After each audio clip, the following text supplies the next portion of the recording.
Bonjour à tous et à toutes, c'est Julie. J'ai été pas mal contactée ces derniers temps par des personnes qui sont venues me rendre compte et puis aussi j'ai eu des retours de personnes qui sont venues me parler de la grande détresse dans laquelle ils pouvaient être, du grand désespoir qu'ils pouvaient rencontrer depuis quelques mois autour de ce qui se passe dans leur vie. Et j'ai donc décidé de vous proposer aujourd'hui une vidéo qui expose le pourquoi de ce grand désespoir au niveau astrologique et puis propose surtout des pistes sur comment ne pas y basculer et comment en sortir lorsqu'on est dans le désespoir. Alors on y va tout de suite. On va parler aujourd'hui de ce signe souvent mal connu et mal compris qui est le signe des poissons, ainsi que de son maître Neptune. Et on va parler également de Saturne qui se trouve depuis un long moment déjà à quelques degrés derrière lui, pas encore en conjonction, mais qui s'en rapproche. Et on va parler également de Chiron, le centaure, qui lui se trouve toujours dans le signe du bélier. Mais avant ça, je vous propose d'aller vérifier quelques points sur votre thème natal, d'aller vérifier d'une part si vous avez des planètes ou des angles, c'est-à-dire votre ascendant, votre descendant, votre milieu du ciel ou votre fond du ciel, qui se trouvent entre 23 degrés et disons 29 degrés, la fin, donc 29-59, du signe des poissons, et en fait de tous les signes mutables, c'est-à-dire les poissons, les gémeaux, la vierge et le sagittaire. Et je vous propose encore de vérifier si vous avez des planètes ou des angles qui se trouvent, on va dire, entre 15 degrés et 25 degrés des signes cardinaux, c'est-à-dire le bélier, le cancer, la balance et le capricorne. Alors si vous ne savez pas si vous avez des planètes ou des angles à cet endroit-là, je vous propose de monter votre thème sur un site qui est vraiment extrêmement facile et puis qui est gratuit, qui s'appelle AstroThème. Je vous mets le lien dans la barre d'infos et vous pouvez le monter en quelques clics seulement avec simplement votre date, votre heure et votre lieu de naissance. Et puis une fois que vous aurez repéré si vous avez des planètes ou des angles à cet endroit-là ou à ces endroits-là du zodiaque, eh bien vous y verrez plus clair pour cette vidéo. D'ailleurs, je vous propose dans les commentaires, si vous souhaitez que je fasse une vidéo sur comment monter son thème natal et comment repérer les points principaux, eh bien, mettez-moi un commentaire sous la vidéo et puis je vous ferai une vidéo dédiée à ça. Alors pourquoi je vous ai parlé des 23 jusqu'à 29 degrés des signes mutables? Eh bien, c'est parce que depuis un certain temps déjà, depuis, on va dire, cet hiver, le mois de février, on a une activité intense dans le signe des poissons, puisqu'on a pu le voir, on y a vu passer en février le soleil, la lune, on a vu passer Vénus, on a vu passer Mercure, et puis on a également deux planètes lentes qui s'y trouvent, on a Saturne et puis on a le maître des poissons qui est Neptune, qui vient d'en sortir, juste le 30 mars, mais qui a été pendant 14 ans dans ce signe-là. Et on a également le nœud nord qui est rentré dans le signe des poissons. Donc ça fait beaucoup d'activités à cet endroit-là des poissons. On voit sur la carte actuelle d'ailleurs qu'on a beaucoup de planètes en ce moment qui sont situées dans, on va dire, le dernier tiers du signe des poissons. Alors le signe des poissons, il est associé à quoi? Dans les grandes lignes, le signe des poissons, il est associé au fait de se connecter à quelque chose qui est plus grand que soi, qui est plus vaste que soi, de se connecter à quelque chose qui est de l'ordre du divin, de l'ordre du sacré, quelque chose qui nous dépasse. C'est pour ça qu'on va y associer les notions d'altruisme, d'humanisme, de générosité, d'amour universel, mais aussi d'intuition, de spiritualité, ou encore les talents artistiques qui, vous le savez, si vous êtes artiste, quelque chose vient nous traverser et s'exprime à travers nous. Donc tout ça, c'est très lié à l'énergie des poissons. Donc en poisson, en gros, on est lié à quelque chose qui donne du sens et qui est plus vaste que nous et à quoi, quelque part, on se raccroche dans notre vie. Quelque chose qu'on peut viser aussi dans notre vie. Mais parfois, on a du mal à se connecter à ça. Et pour bien comprendre ce processus-là, il faut comprendre d'abord les phases du cycle évolutif. Puisque la roue du zodiaque étant un cercle qui est donc infini, eh bien on peut mettre en analogie le cycle de la Lune, le cycle lunaire, qui se compose de 8 phases. La phase nouvelle, le premier croissant, le premier quartier, la phase gibbeuse, la phase pleine, la phase disséminante, le dernier quartier et enfin la phase balsamique. Et le signe des poissons s'inscrit dans cette phase balsamique qui est en fait une phase de clôture du cycle. En poisson, donc, on vient terminer un cycle, on vient voir se finir quelque chose sur lequel on a travaillé pendant tout un temps et qui vient quelque part se dissoudre. Une analogie qui est très parlante aussi pour le signe des poissons ici, c'est qu'on pourrait comparer ce cycle évolutif au cycle de la plante. En fait, tout au début, on aurait la graine qui ensuite produit des racines, puis développe une pousse, puis fait une tige, des branches sur lesquelles apparaissent des bourgeons, des feuilles, puis des fleurs qui se transforment ensuite en début de fruits, qui commencent à prendre forme, à maturer, et à former à leur tour des graines à l'intérieur. Et puis pour finir, le fruit est mûr et tombe au sol pour se désagréger, se décomposer au sol. Et à ce moment-là, son cycle est fini. La raison pour laquelle la graine a été mise au monde en terre, son but est atteint. Donc elle a terminé son cycle et elle se décompose, elle se désagrège, elle se dissout, elle va disparaître pour donner naissance à un nouveau cycle, mais qui ne sera pas elle, qui sera sa descendance, qui sera la phase d'après. Et c'est certain que dans nos sociétés, on a un petit peu de mal avec cette phase-là où on doit accepter la mort, on doit accepter que les choses se dissolvent, se désagrègent, puisqu'on est dans des sociétés où on cherche la performance continue, linéaire. Et en fait, c'est complètement antinomique avec ce qu'est la réalité du cycle de la vie et du cycle évolutif dans lequel on évolue perpétuellement. Parce que, en réalité, dans la vie au sens très large, il n'y a qu'une seule constante, et c'est que tout est en perpétuelle évolution, tout change en permanence. Alors donc, pour revenir au poisson, quand il s'agit de se relier à Dieu, de se relier, de s'en remettre à plus grand que soi, de faire des prières, de faire des mantras, de viser la lumière, de viser l'amour, là, tout le monde est d'accord. Personne ou quasiment personne n'a de mal avec ça. Mais quand il s'agit de réellement se laisser dissoudre, complètement désintégrer au sens figuré, mais c'est peut être des pans de notre vie ou des phases de ce qu'on a été qui se dissolvent complètement, bien là, tout de suite, c'est beaucoup plus difficile à admettre et à accepter. Que notre forme se désintègre totalement, la forme qu'on a prise, l'ego à laquelle on s'est attaché, se désintègre pour pouvoir ensuite entreprendre une nouvelle phase évolutive, bien là c'est tout de suite plus compliqué, alors que pourtant, sans cette phase préalable de dissolution, de compostage en fait, de désintégration, eh bien un nouveau cycle, une nouvelle phase n'est pas possible. Il n'en reste pas moins que c'est toujours difficile à accepter. Par ailleurs, avec le signe du poisson, on comprend bien grâce à cette métaphore que lorsqu'on en a cette phase-là de désintégration, eh bien, on est complètement poreux en fait, on est extrêmement sensible à ce qui nous entoure, on est extrêmement sensible à tout ce qu'on peut capter autour de nous autant qu'à l'intérieur de nous. Et donc on est très sensible et très poreux à toute la souffrance que l'on peut capter, à la fois en nous, dans ce qu'on vit, dans la phase qu'on est en train de traverser, mais aussi autour de nous, dans le monde. On peut la percevoir et ça peut être extrêmement difficile à vivre. Parfois, cette souffrance, elle est telle qu'elle est complètement insoutenable pour nous. Et parfois, face à elle, on peut être complètement face à de l'incompréhension telle qu'on peut tomber dans une perte de sens complète, une désorientation complète, une perte de foi, une perte de confiance dans la vie et qu'il y a quelque chose qui a un sens en fait derrière, il y a une raison à tout ça et qu'il y a quelque chose qui est en cours pour nous en fait. On peut complètement perdre de vue tout ça.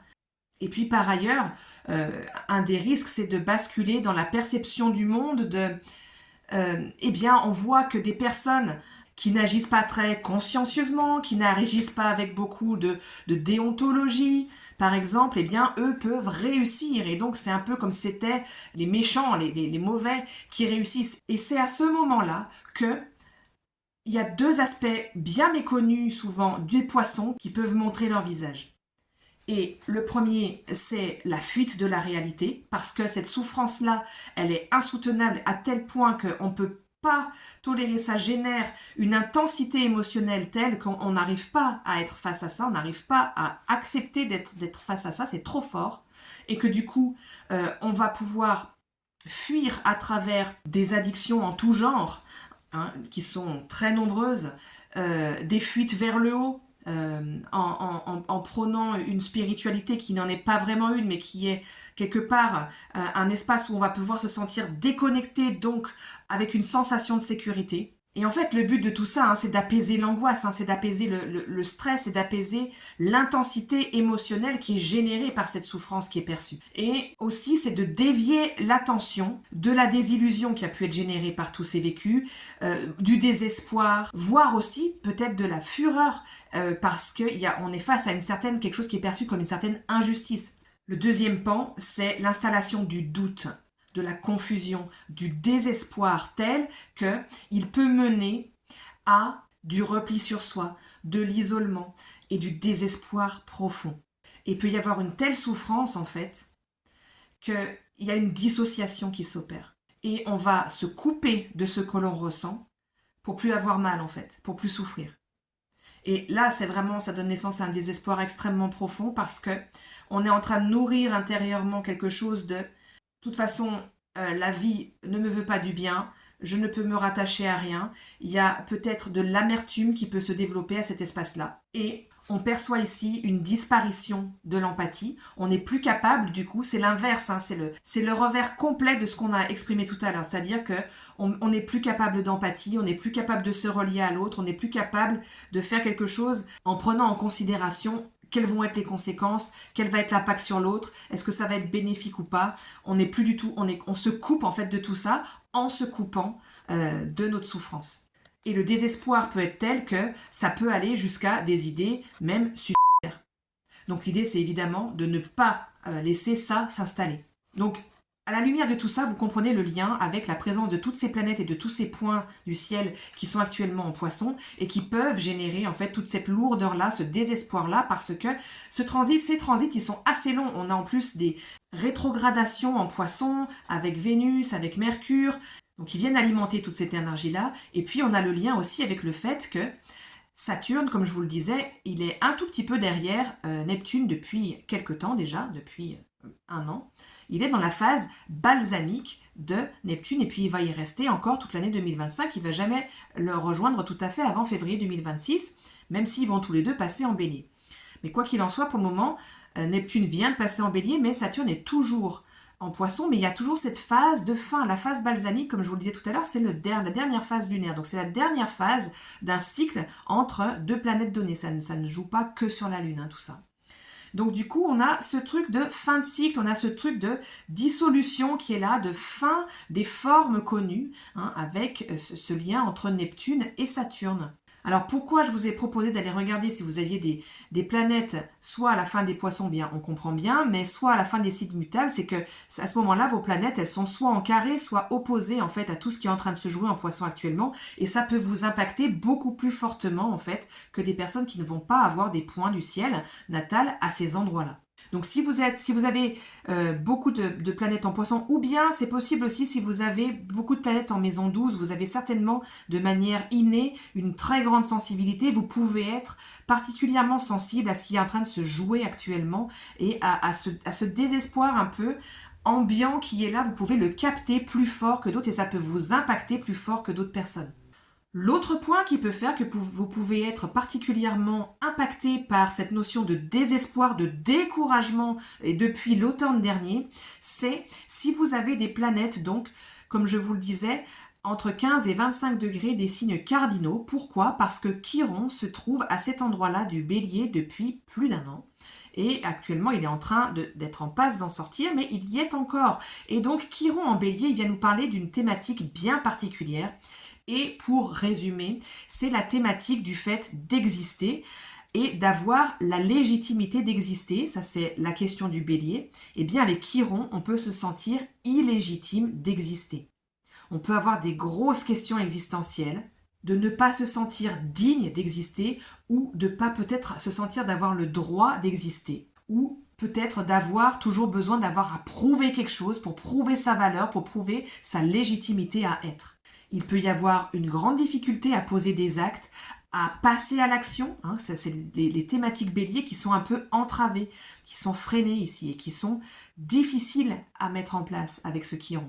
Peut-être que vous avez du mal à faire des choix, que vous avez du mal à passer à l'action ou que vous avez du mal à faire en sorte que ce que vous voulez mettre au monde, ce que vous voulez activer, se réalise. Et ça peut générer beaucoup de découragement, encore une fois, peut-être dans un premier temps de la frustration, mais à terme, quand ça se répète, ça peut être du découragement et du désespoir, encore une fois. Il y a toute une question également qui est là autour de l'impuissance, hein. On voit bien le lien, et qui est en lien avec l'aspect au contraire de la toute-puissance.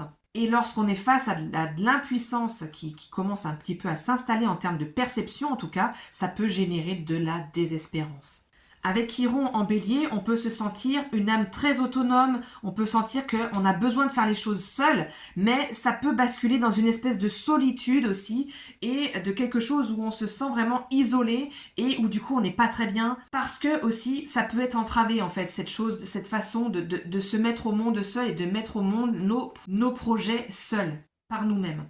Ça peut être encore une fois également le fait que, avec le bélier, ce soit par le corps ou la santé qui est un problème qui ne nous permet pas de nous mettre en mouvement, de nous mettre en action comme on souhaiterait le faire, qui peut générer encore beaucoup de frustration, beaucoup de désespoir au bout d'un moment. Et puis ça peut générer, avec ce chiron en bélier, la question de qu'est-ce qu'il faut que je fasse, quelle action il faut que je fasse pour avoir le sentiment d'exister. Que faire pour avoir le sentiment d'exister? Et là, on rejoint une problématique.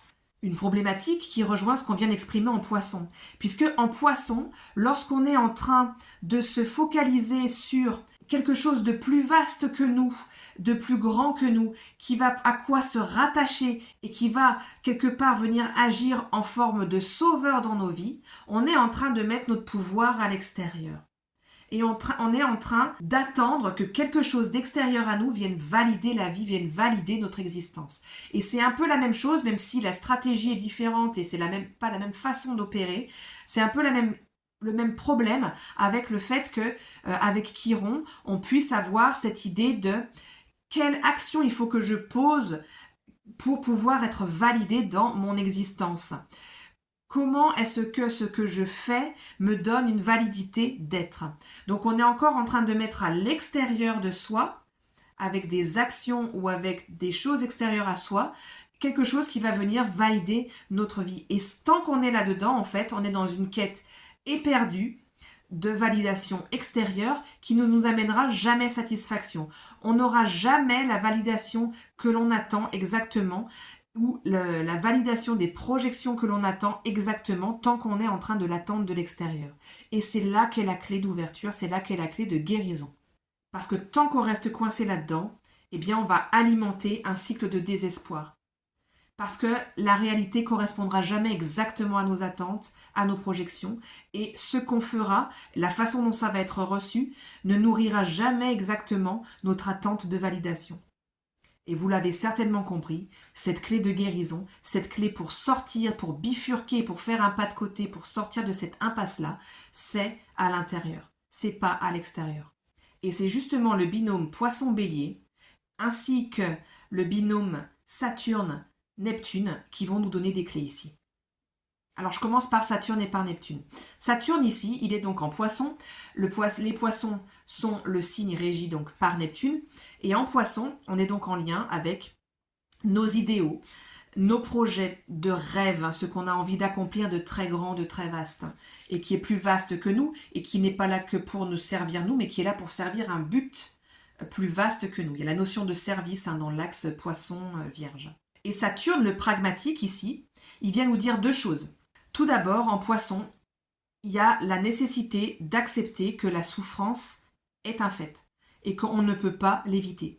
Elle fait partie de la vie.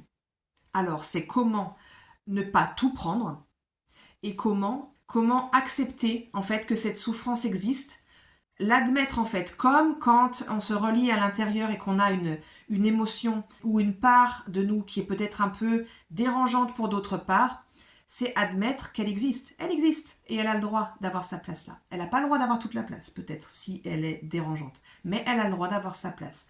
On va l'écouter, on va lui laisser sa place et on va continuer sa vie et on va continuer la vie des autres parts qui vont aussi interagir avec elle. C'est un petit peu la même idée ici, c'est-à-dire que la souffrance extérieure, on ne peut pas tout prendre. Parce que là, on est en train de faire l'inverse, on est en train de se mettre, nous, en état de sauveur du monde. Et on sait que ça, c'est impossible, on sait que c'est une quête perdue d'avance, et qui va simplement nous écraser et nous plonger dans un désespoir perpétuel parce qu'on ne pourra pas, de toute façon, éradiquer la souffrance du monde. Ce n'est pas possible. Cependant, si on a beaucoup d'énergie poisson présente en nous, eh bien, il est fort probable qu'on soit quelqu'un d'extrêmement sensible et qui capte la souffrance. Donc, il va falloir trouver des façons de faire en sorte que cette souffrance, on la capte, parce qu'on ne peut pas faire autrement, sinon on se coupe de qui on est, mais de ne pas être focus dessus. Et la différence, elle est un petit peu là. C'est-à-dire que je peux percevoir une certaine forme de souffrance, mais je ne perds pas le lien avec moi-même, je ne perds pas le lien avec mon axe qui se construit pas à pas, c'est pas un truc magique qui va se construire d'un coup, ça c'est un travail au long cours, mais qui va faire en sorte que je suis suffisamment solide et valide, et on va y venir parce que le bélier va aider ici, avec moi-même à l'intérieur de moi-même pour savoir que je ne vais pas m'abandonner, je ne vais pas me mettre de côté au bénéfice de la souffrance des autres qui va prendre toute la place. Hein, on reprend la même image en fait. Et que donc, c'est moi qui vais décider de ce que je suis apte ou non à venir aider, à venir soulager, à venir contribuer. Et peut-être que j'ai pas la force aujourd'hui, peut-être que j'ai pas l'énergie, peut-être que j'ai pas les ressources, peut-être que c'est pas de mon ressort. Et c'est ok en fait. Et c'est de faire la paix avec ça. Ça déjà, ça va apporter pas mal de soulagement, mais c'est quelque chose qui se travaille vraiment sur du long terme et pour lequel il y a besoin de se faire accompagner parce qu'en fait, c'est une rééducation qu'il y a à faire. Donc du coup, il y a vraiment besoin de trouver les accompagnants nécessaires pour vous aider à construire ce cheminement-là, à reconstruire cet axe-là. La deuxième chose face à laquelle nous met Saturne en Poisson, c'est nos rêves et la réalité par rapport à nos rêves. Nos projections, nos projets de vie, nos idéaux. Saturne, il vient y dire en Poisson, ok, mais en fait la réalité c'est ça. Et donc ce que tu avais projeté dans cette forme-là, c'est pas possible en fait, ça ne peut pas se réaliser exactement sous cette forme-là. Ça peut générer aussi une forme de désespoir si on n'accepte pas d'écouter Saturne. Parce qu'on n'accepte pas de se confronter à la réalité saturnienne, qui est la réalité de la forme, la réalité des structures dans lesquelles on vit en fait. Et si on n'accepte pas ça, et qu'on reste perché et accroché à notre idéal inaccessible, là ça peut être générateur de beaucoup de désespoir. Saturne, il nous dit, en fait la réalité elle est là. La clé ici, c'est d'écouter Saturne et de dire ouais ok, et bien du coup, qu'est-ce qu'il veut Saturne? Contrairement à ce qu'on entend parfois, Saturne, il veut pas en fait nous casser dans nos rêves, hein, pas du tout. Au contraire, il veut nous faire aboutir nos rêves. Hein. Les buts du Capricorne, ils sont très élevés. Hein. Saturne est le maître du Capricorne. Mais il nous dit, là c'est possible, là ça ne l'est pas. Si tu veux y aller, là c'est jouable, là c'est réalisable, là tu vas pouvoir en fait concrétiser, matérialiser ton rêve. Et la question elle est là. Est-ce que vous voulez que votre rêve ça reste un rêve? Et c'est la question que nous pose Saturne. Veux-tu que ton rêve reste un idéal ou veux-tu que ton rêve se concrétise? Et on veut vraiment que notre rêve se concrétise bien sûr. Donc il faut être capable d'écouter Saturne et réajuster notre rêve, réadapter sa forme en fait pour qu'il puisse être réalisable. Le bélier enfin, dans lequel se trouve Chiron mais dans lequel se trouve également Neptune maintenant, c'est un signe qui va nous permettre de poser des actes avec courage. C'est-à-dire qu'il va nous permettre de nous mettre en action. Et c'est une grande clé de quand on est figé dans la peur ou dans le désespoir, en fait, c'est qu'on a un peu perdu de notre pouvoir personnel. Et le bélier, il va vraiment être aidant ici. Parce que le bélier, lui, il a besoin de se mettre en action. Il a besoin de se mettre en mouvement. Et donc, du coup, passer à l'action, parfois, eh bien, c'est la meilleure chose pour pouvoir sortir du désespoir, pour pouvoir sortir de la désespérance, parce que il va nous dire, le bélier, ok, ton grand rêve, c'est ça. L'action que je te propose, elle ne correspond pas à ton grand rêve, mais c'est ça qu'on va faire maintenant. Et ça va nous mettre en mouvement et peut-être qu'on va pouvoir réajuster par rapport au chemin qui est proposé pour faire en sorte que ça aille dans la direction qu'on veut.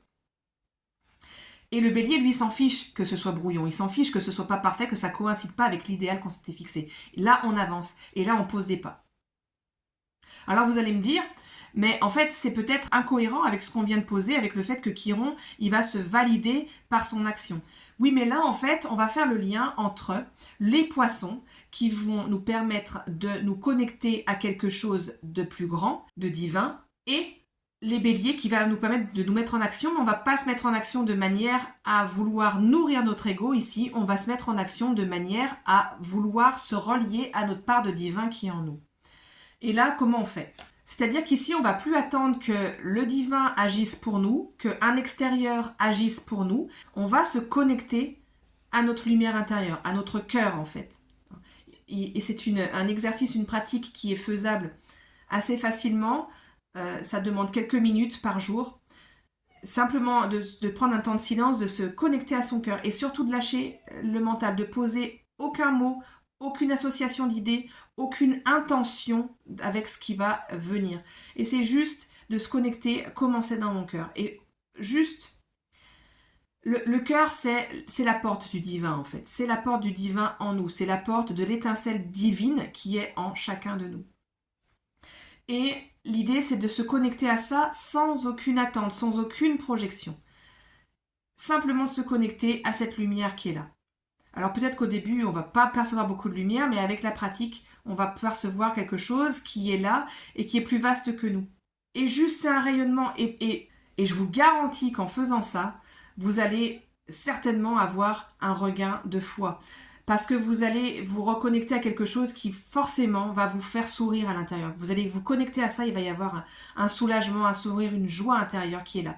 Elle est là de manière peut-être vacillante, elle est là peut-être de manière très brève, mais elle est là.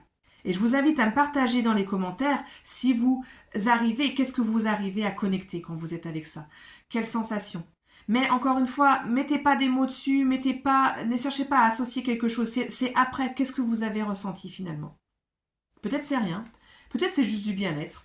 Mais en tout cas, je vous garantis qu'avec cette pratique-là, vous arrivez à vous reconnecter à quelque chose qui est plus central en vous et qu'à force de pratiquer ce truc-là qui est tout simple, eh bien en fait, au bout d'un moment, on arrive à retrouver un certain axe, d'une part, et d'autre part, on perçoit bien qu'il y a quelque chose de plus vaste que nous.